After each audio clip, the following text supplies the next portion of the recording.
Hi there. I'm very nearly finished with my symphony. Actually, that's a bad sentence. It sounds like I've used it and I'm going to chuck it away. I don't mean that. I've pretty much got it in a state where it can be performed, which is a great feeling. I was going to say after all of this time, it's interesting. Quite a number of people have said to me, when did you start writing the symphony? And I say, oh, July. And they go, really? That recently? It doesn't feel like that to me. It feels like it's taken quite a long time. Probably that's because it has taken a lot of hours. I wish I knew how many. I didn't find a way of recording it. Would have been interesting. Anyway, it has taken, a lot of hours, a lot of time. That's probably why it feels to me like it's been going on for a long time. And so it is very nice that I'm approaching the end. I'm on a final proofread, so I'm going back through the score yet again, checking up on things.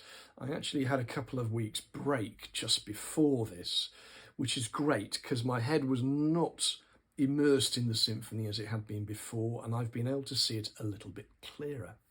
So proofreading. Proofreading is an interesting thing. If I were writing a book, if I were writing a book, then I would get somebody to proofread it. Either I would find somebody myself, or if I had a publisher, the publisher might well proofread it for me. It might be more than one person. You might get one section of the book to a certain person, another section to another. Anyway, music's rather different from that. Really tricky to get somebody else to proofread your music. There are mistakes in music. The most obvious mistake would be, for example, I've got a tune going on. The bassoon is playing it, and the flute is playing it. And all the notes that you can see that the bassoon and flute are playing are the same, except for one. In one of the parts there's a C, and the other one there's a C sharp. Now, the very high probability is that I've made a mistake. Either the C or the C sharp is correct and the other one is wrong. Now, somebody else could spot that. But there are a lot of things about composition which are not right or wrong. They're just the way one does it. That the way that I do it may be different to the way somebody else does it. So very difficult for somebody else to proofread my music as it would be for me to do that for somebody else. So I'm not asking anybody else to do that for me. I'm doing it myself. Let me just mention to you one thing which has come to mind as I've been proofreading. Interesting, the things that you don't necessarily think about first time through. Here's one which seems small but actually is very important.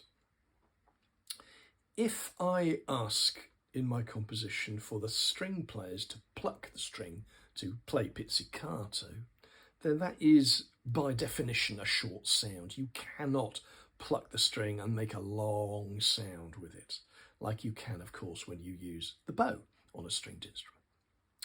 So if I write, when I'm saying play pizzicato, if I write the notes as quaver, quaver, rest, quaver, quaver, rest, that's eighth note rest for the American system, it will be exactly the same sound as if I had written crotchet, crotchet, quarter note, quarter note. Because the sound is going to be short anyway. The rest isn't necessary. It's actually superfluous.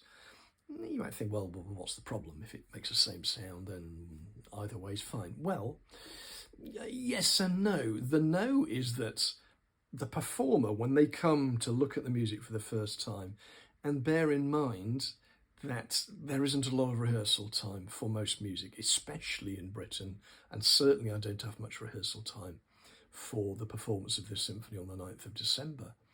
So I want to make sure that the first time the performer sees the music, they get it straight away.